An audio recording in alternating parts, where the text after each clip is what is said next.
Toto utorené na včera večer otrimané schádzky upravného odbora kultúrno-prosvetného družstva Ďura Kiš. Za teraz stihli riešenia a o sredstvoch a peniaž bude prerucený po otrimaných vyberánkoch. Na schádzky rozpatrený prilepený predklad plána roboty sekcijoch i javných nastupoch društva. Utvrdzena je dynamika aktivnostov za veľkonocných šveta so s najmladšíma členami.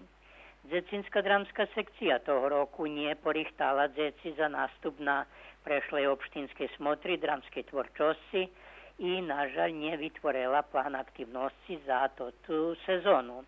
A družstvo nebude mať ani predstavníka na najchodzácej obštinskej smotry muzično-folklórnej tvorčosti 17. apríla u Šídze, poneže mladšia folklórna grupa tiež ešte nerobí.